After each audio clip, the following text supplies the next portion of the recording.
This is the Minnesota Youth Alive podcast, where we talk about empowering the church to reach students at their school and in their community. Thanks for joining us, and I hope you enjoyed today's episode. Hey guys, welcome to the Minnesota Youth Alive podcast. I am here today with Brent Silkey. Guys, it is so good to have Brent with us today. Your schedule is so busy. It's a little crazy. Thanks for having me, though. You're like, I have one day at one time I can squeeze you in. And I was like, yes, I'll make it work. Thanks for fitting me in. Yeah, I know you have stuff going on with your family this week, too. So hey, it's all good. It's all good. Time with you is never wasted. Wow. It's always, I feel it's impactful. It is life-giving. And so that is awesome. Tell those who are listening a little bit about yourself, because you're not just 30 for Freedom. You're Chi Alpha. Explain a little bit about what you all have done and where you found yourself today doing what you're doing. Totally. Yeah, a lot of people know the name Micah Mack. Micah Mack is a huge part of my story of coming to faith. So he started praying for me in 8th grade, and then it wasn't until freshman year of college that I started following Jesus. But when I started following Jesus, I was like, wow, everyone needs to know this love. Everyone needs to know this hope. And so I started just telling everyone about Jesus, and then I felt called into ministry 2006 on a mission trip. We were on a mission trip to Costa Rica, and I just got totally wrecked for ministry in the best way. And so started going to North Central later that year. My wife and I were dating at the time, got married a couple years later. So we served at Cedar Valley in the youth group for about 10 years. Wow. And then in 2015, it was actually around this time, God called us to do something that we never thought we would do. Like, I thought I would be maybe doing missions overseas before doing missions locally. But when he tapped us on the shoulder to go to the University of St. Thomas to do Chi Alpha, and there we didn't have private school Chi Alpha yet in Minnesota. It was one of those crazy things like, okay, well, Lord, when we started following you, we said we'd go wherever you want us to go and do whatever you want us to do. So yeah. We've been doing that for the last 9 years. May 1st will be 9 years. Whoa, 9 years? It's crazy, I know. That's amazing. Going fast. And what has the journey been like since you've been a part of Chi Alpha? Yeah, we did our first year at the University of Minnesota right here in Minneapolis, which was really cool. We had a lot of youth ministry background and understanding, but we didn't know what it looked like on a campus. We didn't know what it looked like on a college campus. And for those who are saying like, okay, Chi Alpha, I've heard that. What is it exactly? Can you explain to while you share your story what it is? Yeah, so I remember being a youth pastor and hearing about Chi Alpha from Mike Amiot and from different campus leaders like Steph Peterson, Tim Wentz, on the different campuses in Minnesota. But I didn't really fully have an understanding until I actually went to my first service and I saw it. I was like, wow, okay, so they have a service on a certain night of the week, every single week. They have basically a church service. They have discipleship groups, leadership training. It's kind of like functioning like a church plant on the campus. And so we're on about 290 some campuses around the United States, primarily on public school universities. And then there are a few that are at like St. Thomas that are private school. And then a couple, I would say a handful that maybe are at like a Normandale Community College type of a community college setting. But yeah, so it's a movement of God on the campus. We exist to transform the university, the marketplace, and the world. And so we're just trying to help reconcile students to Christ. People say, well, what is Chi Alpha? Is that a sorority or is that a fraternity? Because it's Greek. And it actually is neither. It's a ministry community, but it stands for Christ ambassadors, that we get to be Christ ambassadors to the campus. And then ultimately once God, we graduate, God sends us out, that we could be his ambassadors in the marketplace and all over the world to represent Jesus. Wow. And your journey has grown substantially in the last couple years. You've just seen God show up, especially in the last, I would say, year. You've seen some really cool moments happen. Yeah. Do you want to share a couple of those? Yeah, for sure. So I think one of the things that we have always prayed for is that there would be a move of God and a move of the Spirit in the city of St. Paul, and specifically with the 5 universities that are around St. Thomas, and St. Thomas being the largest one. And so as we've prayed for that, we haven't known what that expression would look like. We haven't known how that would come to be. And it just seemed like last school year, 2022-23 was this time of just people just coming through the doors. We're like, wow, where are you coming from? Wow. And so I asked people, I'm like, hey, how did you hear about Chi Alpha? Like, oh, I saw someone posted on Instagram on their story and I wanted to come check it out. Hey, I walked by and I saw you guys through the glass walls and I wanted to come and see what this was. Hey, I heard the music from down the hall when the worship team was rehearsing, and I came by. We had a custodian. This happened this school year. he came by, he heard the music, and he's like, wow, he's just standing at the door, these two custodians. And I'm like, I thought we were in trouble. I was like, hey, is everything okay? They're like, it just sounds so beautiful when they're singing. And then we had a baptism slide that came on the screen. And one of the custodians goes, I've never been baptized. I was like, roll right on. He goes, you guys do baptism services? I'm like, yeah, we do. He goes, do you think you'd baptize me sometime? I was like, are you for real? I'm like, if you like, we should have a conversation about like what this means and entails, but yeah, that'd be awesome. And so I saw him this spring and he's like, hey, you guys still doing baptisms? I'm like, yeah, we're doing it this spring. He's like, all right, well, sign me up. So just kind of crazy, cool things like that where people are hearing about it, they're coming. And then so this last year, God really built this really great core of students at St. Thomas, kind of post-COVID, all that stuff. And then this year has been insane. We've seen students come in like, and it's not like, hey, here's one student. It's like, here's a new student that brought 3 friends. And that's one of the groups that came that was new. And so we're so passionate when we hear Barna research groups say that only 4% of Gen Z has a biblical worldview. We're like, well, what can we do about that? Well, I can't do that. We can't necessarily affect everything, but let's affect like what is happening on our campus. So we have these Chi Alpha Fire Bibles. They're study Bibles. They're awesome. And so I ordered a pallet of them. Wow. So, and it was crazy because a semi pulled up in my neighborhood. We do not see semis in my neighborhood. And I hear the beep, beep. And I'm like, what in the world? And I look outside and it's literally a pallet full of 100 study Bibles being lowered down.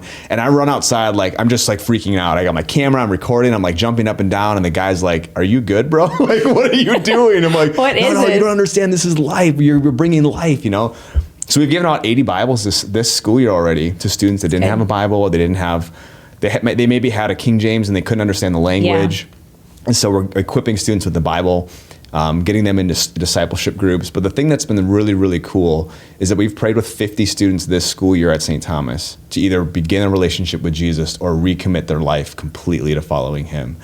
And that's like crazy to see at a university like St. Thomas. Yeah. And it's an amazing, beautiful, growing school, but to see the increasing like hunger for God and this like desire to be a part of a God community. So good. Oh, it has been so cool to see. So we're really grateful. Yes. And I love what you said.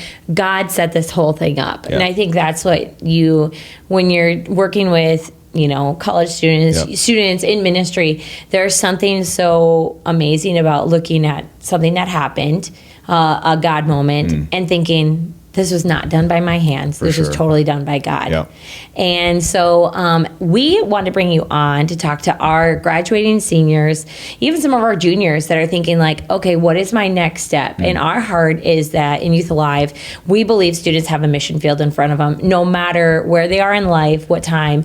Youth Alive is not just about, hey, you have a mission field in middle school, high school.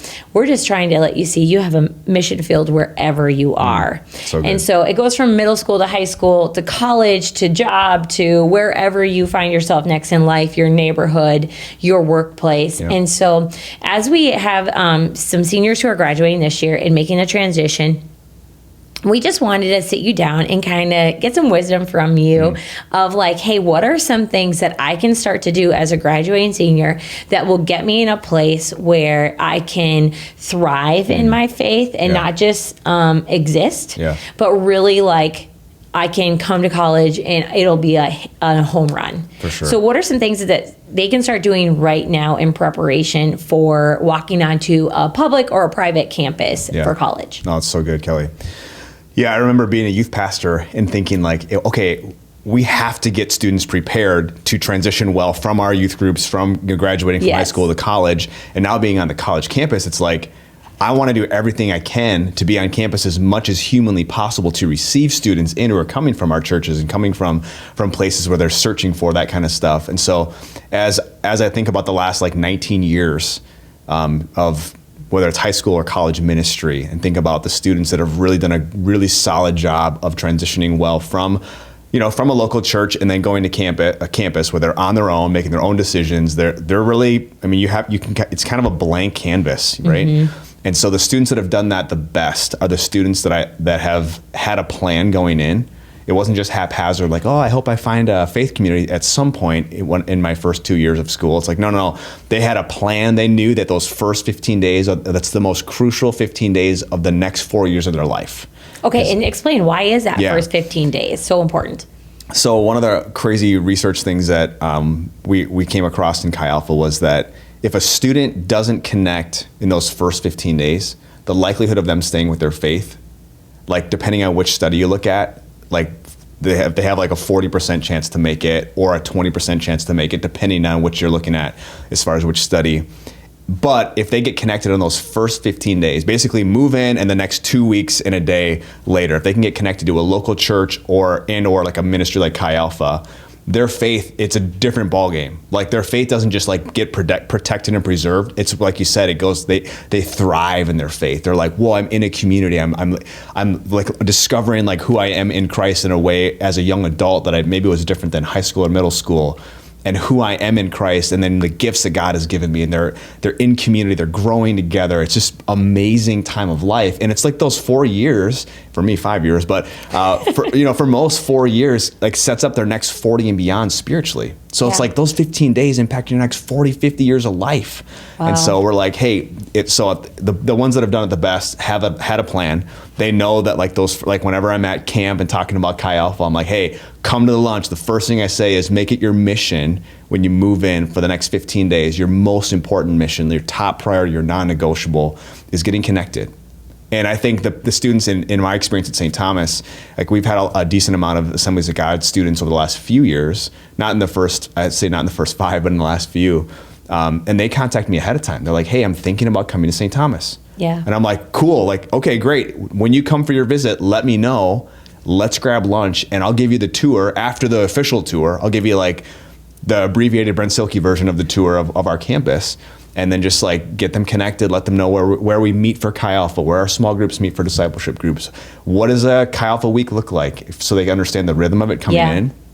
Those students succeed almost every time because they had a plan, they were thoughtful about it, they were connecting ahead of time. And I understand like a lot of our students from Minnesota might go to a place where they don't necessarily know the Chi Alpha leader, they don't necessarily know somebody.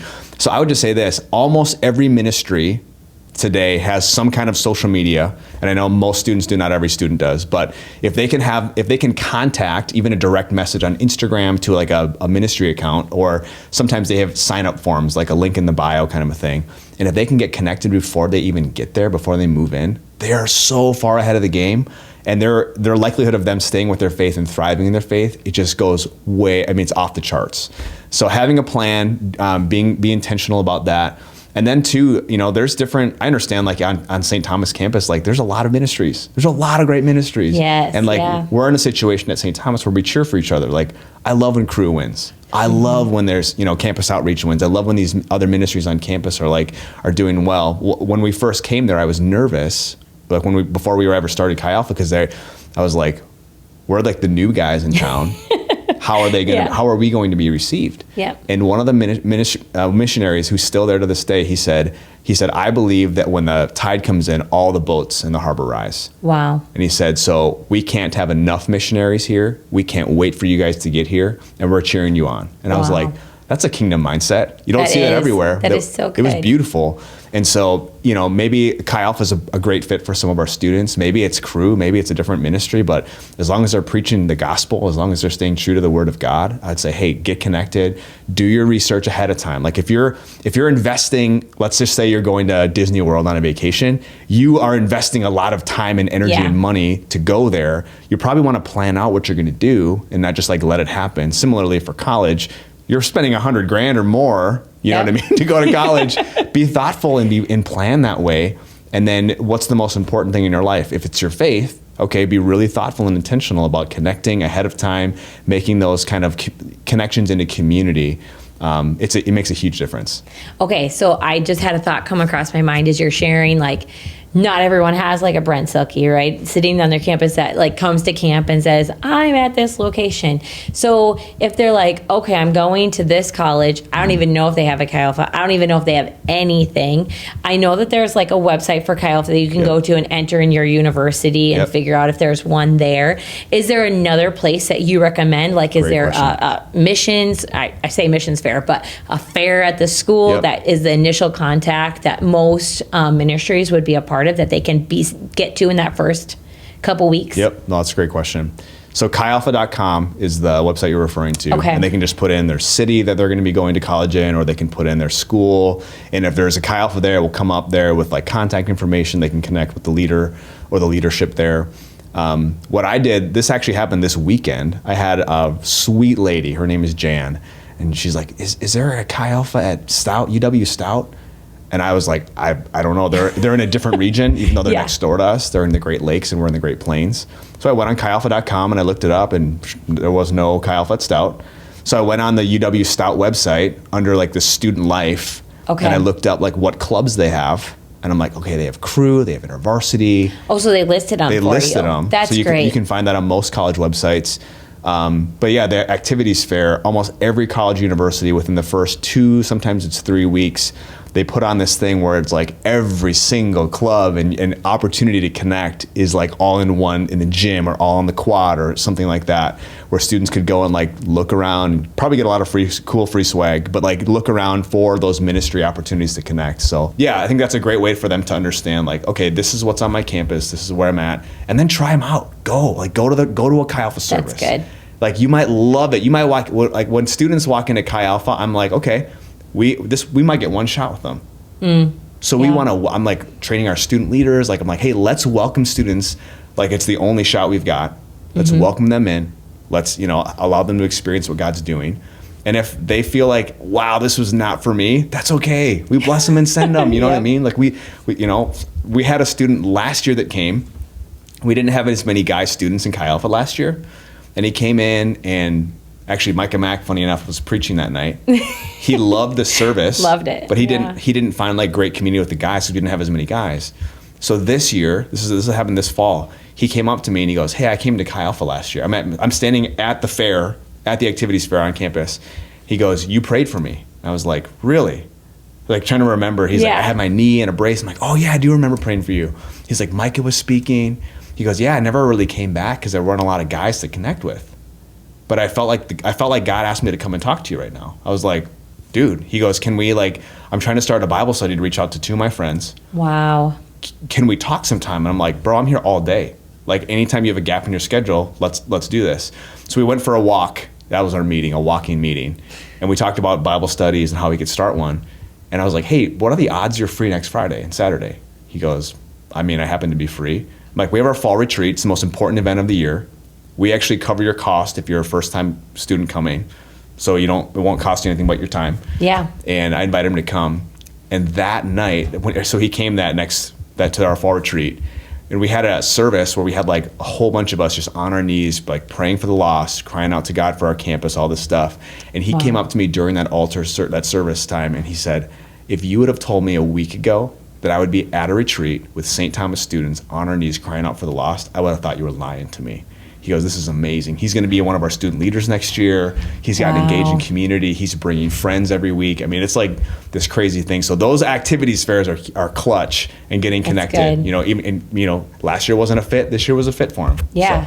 So that's what, and it leads into another one of my questions I have is for students who are walking onto a new campus, and we're mostly focusing on college students here today, but they're walking onto a new college campus, whether they're living on campus or not on campus. Yep. And it can be intimidating. It can be scary. What would you say are some of the top fears or things that hold students back from getting involved in some kind of ministry, a campus ministry? And what would be some things that you would encourage them with for those? That's so good.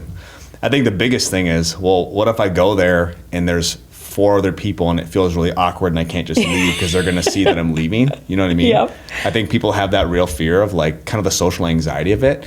And so I think not necessarily the easiest way, but one way to like overcome that is to bring somebody with you. That's good. Yeah. We had a guy that came to Chi Alpha this first week of the semester this spring, and he brought like a bunch of friends with him the first night because he didn't want to be alone. I was like, right on, man, that's awesome. And like he got connected. He's in my Bible study on Tuesday nights. Like he's an amazing guy, but like he's like, yeah, I don't want to go alone, so I'm just gonna bring a couple of buddies. And then it overcame the objection of like, oh, what if it's awkward, or what if I'm alone? Yeah. I think too, just I always ask our upperclassmen, I'm like, hey, if you could speak to your freshman self, go back to when you're 18, you're just moving in, if you could give yourself some advice, knowing what you know now as a senior, what would you say? And almost all of them say, just go to stuff. Like, go and check it out. Be a part of it. Like, jump in. It might feel awkward. If it feels awkward for you, it probably feels awkward for the other people there, but just go and be a part of it, because you'll find people like quickly, that are like-minded. If you're going to a ministry, like they're there for a reason. It's usually a God reason. And so to find people that are going in the same direction, that have that congruent lifestyle with where you want to be, man, that's a big deal. And yeah, it's awkward at first, of course. I always commend students when they come. I'm like, if they come alone, I'm like, so you came to, this is your first time? Like, tell me, like, how'd you come? And they tell us, and I'm like, oh, I'm really glad you came. I'm really proud of you for coming all on your own. Yeah. Just coming into the room, and like, I don't know, just to let people know that like they're doing a good job by checking it out. Yeah. It's a big step just to make that Huge. initial, like, let's go. Yeah. I mean, I don't think that ever really changes in life. Like, even for like people who are adults and have families, it's like, oh my gosh, we got to go to this. What's it going to be like? Who's going to be there? The wedding reception. Yes. It's like, is this going to be enjoyable, or is it going to be like pulling teeth and like counting it down? But once you get there, you're like, wow, I am so happy I came. Right? So we're talking about students who are making the transition from a mission field of like a high school to the mission field of college. Now, what would you say are some of the big differences that, okay, you're in high school and this is kind of what you experienced there, but now in college you're walking into something very different. What are some of those differences that they're going to walk into and experience? Yeah. I think the biggest one that comes to my mind right away, Kelly, is the fact that like most freshmen live right on campus. So you're not just like going to school with someone like in high school. You are living in the same dorm. You're living in the same vicinity as all these other students. And so the opportunity for connection is massive, and it's just like an ongoing thing. So for the extroverts, it's like the greatest thing. For the introverts, it can be a struggle. It's like, man, I miss my quiet time. My roommate's playing video games till 2 a.m. every day. I'm trying to sleep. You know what I mean? Like these are real things I hear. But the idea that there could be this mission field that you live in for a year or two, or sometimes 3 or 4, depending on the living arrangements for upperclassmen, it is unlike, I think, anything else in life. Even like when you get your first job in your career and you're doing your thing and living in an apartment. Yeah, you can like live in a community with people in your apartment, but like not like that. Like I think of St. Thomas, if you're coming into the freshman dorms in any of our dorm buildings on campus, you're living with thousands of people, and you get to do life with and eat meals with and work out with and go to class with and study with and maybe go to Chi Alpha with. Like there's all this togetherness. Yeah. And in that period of time, there's nothing like it. There's nothing like it. And so for our high school students who are coming to campus, just to have the mindset of like, you get to basically go and live in a mission field. If you're filled with the Spirit of God, if you love people and you want to see people come to know Jesus, you get to live with them. Yes. You get to eat meals with them. Invite them in. Like, hey, come on over, have lunch with us. Hey, we're going to the gym. Let's work out together. Hey, you want some coffee? You want to grab coffee with us? Or a bunch of us are going to go out to the coffee shop before Chi Alpha or before small groups. So it's a pretty unique time of life. And it's one that I think a lot of people, once they get to their upperclassmen years and live off campus, are like, oh man, I wish I would have leaned in more. I wish I would have leaned in more when I was a freshman, living with all the people. And so, yeah, it's a really cool opportunity. It is, because, when you're at middle school, high school experience, it's like, oh, we have to have classes together. Or like even we have to have the same lunch times together. But your paths cross like so much more often, like you said, in a workout room or wherever else. And there's more opportunities for those touches, those moments where you can speak to them, be there for them, encourage them, make contact with them, spend time with them. And so it is very different in that way. One thing I was just going to say is, what are some disciplines that students can implement in their life because they're no longer like underneath their house of their parents? And I would say, like, when you have freedom, sometimes you're like, it's hard to remember the disciplines that you had underneath like your controlled situation about being at home or whatever that looks like. It's hard to implement those, especially because your schedule's different. It's all on your time. So what are some disciplines that you would really encourage students to have or to make time for when they're transitioning to college? Yeah, that's great. I heard Dino Rizzo on a podcast this week, on the Young Adults Today podcast, and he said a phrase that I've never heard said like this, but it just resonates with like my experience. He said, what are the non-negotiable like devotional disciplines that you have in your life as a leader? And I think about our students graduating, our Youth Alive students graduating from high school. Like what are your non-negotiable things? Like, what are the things that every single day it's a can't miss kind of a thing? And I know in my life, I read the book The Divine Mentor by Pastor Wade Cordero, like 2012, I think 2013, and it talks about he's the guy that started soap. Oh, wow. Yeah. And like, that's a big thing to start. A huge thing to start. And so I was like, oh, that's interesting. And he said it was like, even in the craziest stormy seasons of ministry, he said it was like my anchor to have like the time in the Word, to journal about it, and like, how am I going to live this out? So that's one of my non-negotiable disciplines in my faith, is every morning, one of the first things I do, I open up my Bible app, I read my passage of scripture, I do SOAP, scripture, observation, application, and prayer.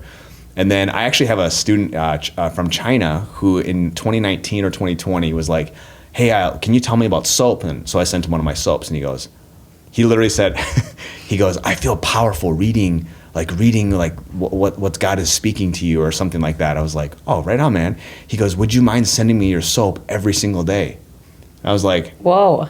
Yeah, it's going to feel like spam at some point, because I do this every day, bro. That's amazing. So for the last like 4 or 5 years, every day, every morning, I just keep sending it to Hong Wei, and he keeps getting my SOAP. And then we have like a group chat on GroupMe for our Chi Alpha SOAP group. So every day, send it to Hong Wei, put it in the GroupMe.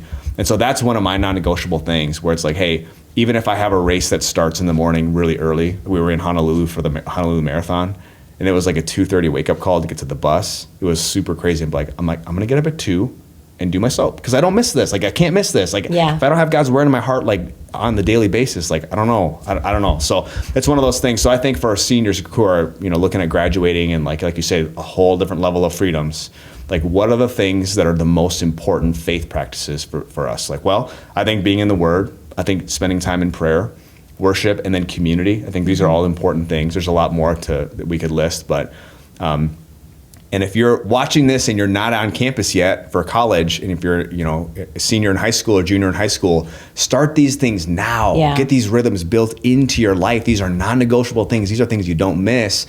Not to be rigid, but to be full of life, to be full of what God is doing in your life, so that when people bump into you, like, they get more of Jesus. And so if you can put those in your life now as a late high schooler, you can take those things with you, and it can transfer over to campus when you run your own schedule and you kind of manage it that way. But that's something when I started following Jesus in college, I didn't have any of those rhythms built in. Yeah. So it's like trying to like piece it together and figure it out. But like, if they can do it now, like, these Youth Alive leaders are amazing. Well, and college is so unique, I would say, just because you're always going back to a dorm room, usually with like another individual that has another different schedule. For sure. Or your friends can rush in at any moment and they have a different schedule than you have. But it's so true that there are a lot of distractions at college that can pull you away, and like late night runs to food, to people running in and wanting to watch a movie, and getting homework done, and all those different things. And so I love all those pieces. I just want to take a moment to talk to the students that are maybe not going into like a public campus. They're going into like a private. Okay. I want to talk about that really quick, because I think that sometimes we assume, oh, I'm going to a Christian college, I'm going to a private college. We both graduated from a college that's a Christian college. What is the thought that, oh, I'll automatically, like, because it's a Christian college? I say that because not all Christian colleges have the same opportunities, but what would your encouragement be to them thinking like, okay, I'm heading into a Christian university, a private campus. It should be easier. What would just be your encouragement or words of wisdom for them? That's good. I think, and maybe this was my experience, and so this is not necessarily for every person going to a Christian college, but I think by and large, we can kind of autopilot things sometimes, where it's like, oh yeah, chapel, I'll go to chapel, or like, oh, well, I went to chapel, so maybe I don't need to do my own personal devotions today, or those kinds of things. I think the mindset can be like, we're kind of in this somewhat protected bubble depending on the campus. And so it's like, man, own your faith like on your own now in high school. And even if you're going to a great Christian university, your professors aren't going to like be hearing from God for you. Like, you got to hear from God for you, So like, to lean into those things. And I would say even at a really great, like a North Central or a place like that like you have opportunities, you have chapel, you have praise gathering, you have all these things. Like, but don't like forsake those practices in your own life, in your own prayer closet, in your own, just finding those spots on campus that are quieter. I have a student at St. Thomas who's got like multiple roommates. There's a lot of stuff happening always in his dorm. And so every morning he gets up and he goes on a prayer walk. Whether it's negative 30 out, or if it's 55 degrees out, or if it's 70 out, he goes to a certain place and it's his time with God every morning, and he does not miss. Wow. And I love that. And I'm like, hey, if you're going to a Christian college, keep those things going. Keep them going strong.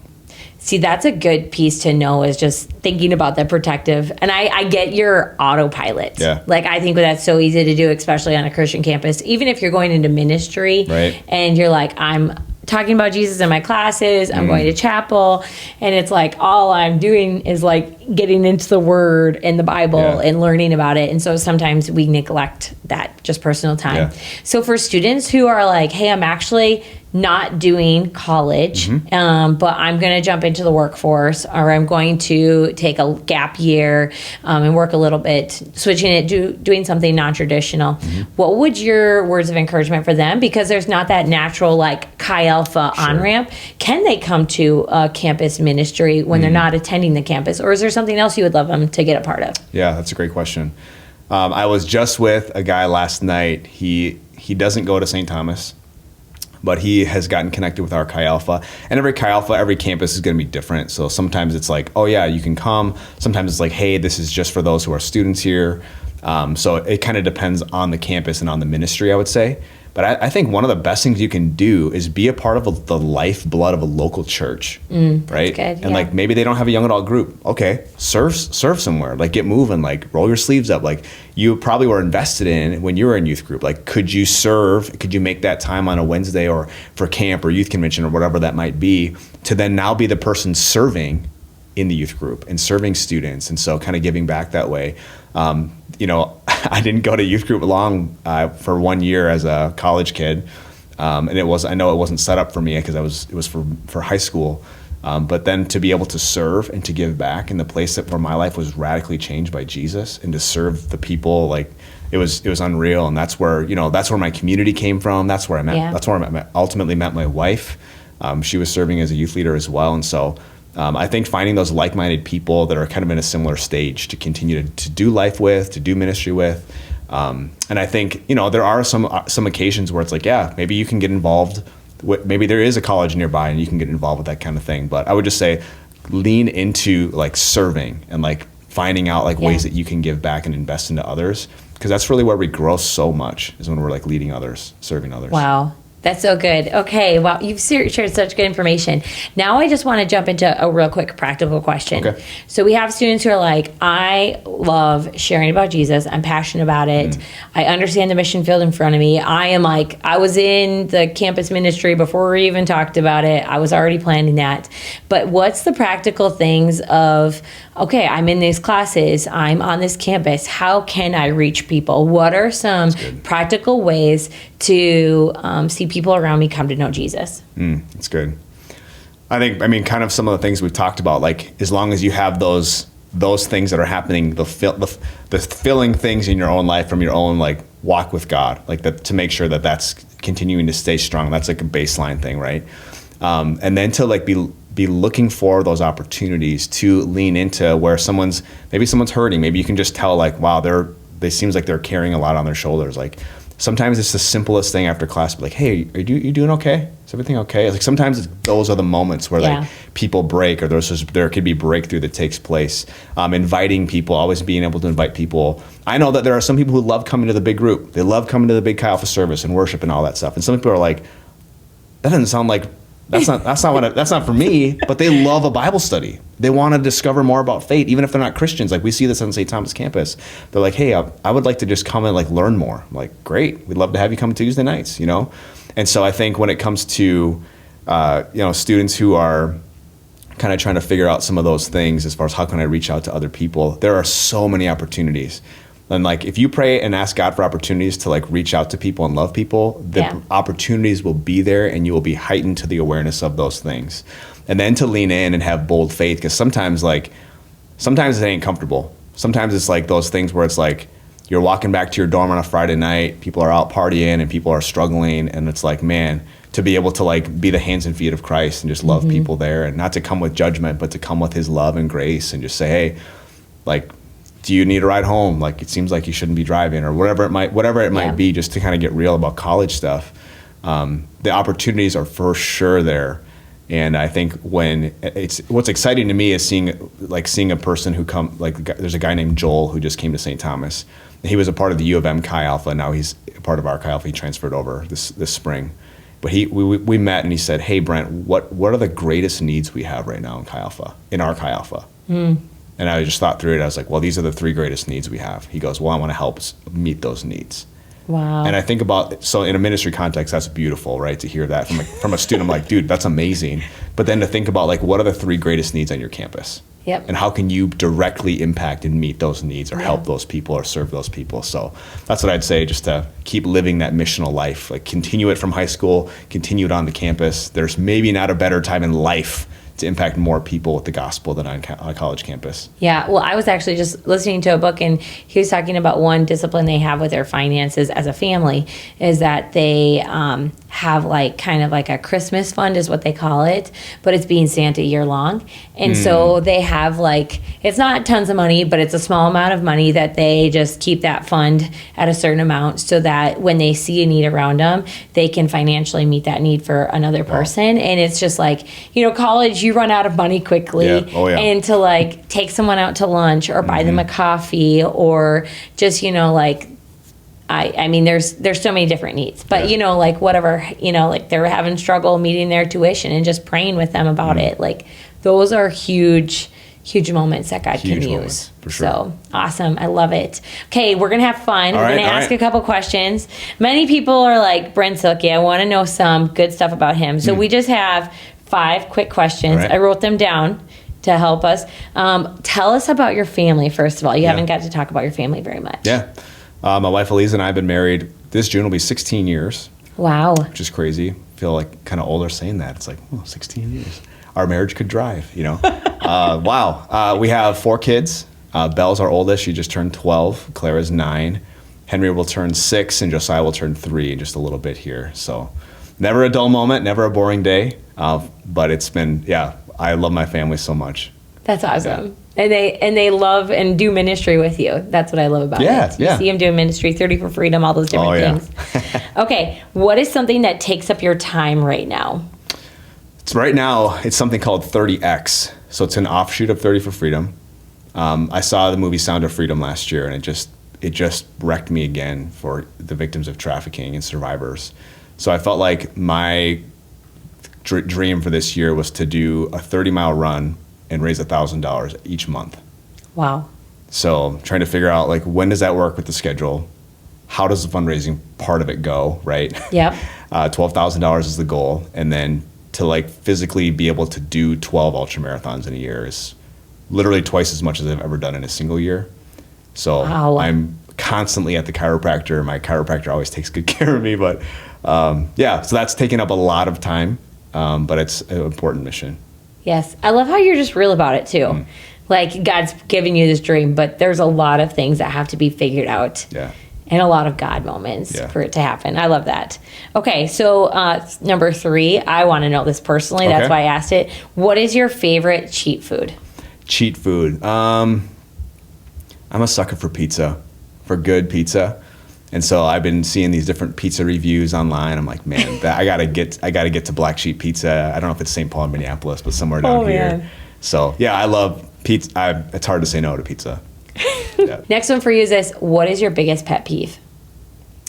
I think it's distracted driving. If I'm driving behind someone, I'm trying to get to an appointment or a meeting, and then they're just driving real slowly, and then I drive by and they're on their phone or something, and I'm like, that's so dangerous, fam. Like come on, put it on the dash or put it away or something. So I try. Do you like motion to them? You like? No, I don't do that. You're not one of those. You just like politely go by. Yeah, just like. I mean, I think I have some kind of bumper stickers in my car. I'm like, I just gotta lock in and just get to the meeting. You know what I mean? I know I have a speed the light sticker. Oh, do you? Yeah. So you're not like, beep, beep. No. Yeah. I just think to myself, I really have to be prepared for like anyone to see my vehicle. Yeah. Even my husband who owns his own business, I'm like, I'm in my husband's vehicle. Like I'm people know who's representing- driving. Yeah. Okay, last one is who is someone in your life that you would say really pushes you? That could be in any area. Yeah, no, that's good.